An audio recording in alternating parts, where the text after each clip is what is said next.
হেঁটে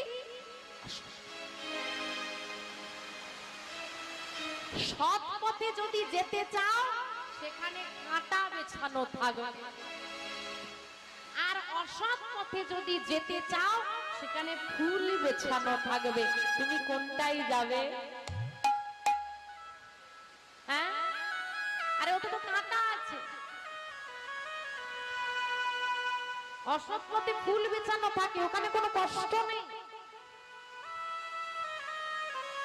অনায়াসে হেঁটে যেতে পারবে। কিন্তু যখন সৎ পথে যাবে কত কাঁটা, কত বাধা, কত অপমান, কত অপবাদ আসবে, এগোতে অনেক দেরি হবে। অনেক একটা সৎ পথে রোজগার করে দাঁড়ানো আর অসৎ পথে রোজগার করে দাঁড়ানোর মধ্যে অনেক তফাৎ।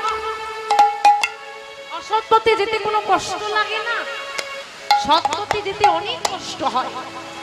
তাই অধিকাংশ মানুষ অসৎ পথে যায়। কিন্তু মনে রাখবে, কাঁটার উপর দিয়ে যাওয়ার পর তুমি শিখরে উঠতে পারবে, চূড়ায়। আর ফুল বেছানো পথ দেখে লোভে পড়ে যদি ওই পাশে যাও, একদিনে গিয়ে ওপরে নয় খাদে পড়তে হবে। এই হচ্ছে মানব জাতি। মানব জাতি এমন না বাবা, মানে সামনে যে থাকবে তার উপরই দোষ লাগাও, সেটা ভগবানও হতে পারে। আর আপনি যদি আমার উপর দোষারোপ করেন, আমি তো প্রতিবাদ করব না।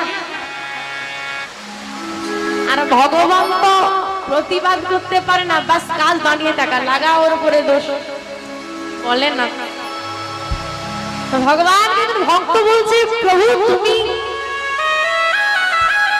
সারাদিন দাঁড়িয়ে থাকো, পায়ে ব্যথা করে না?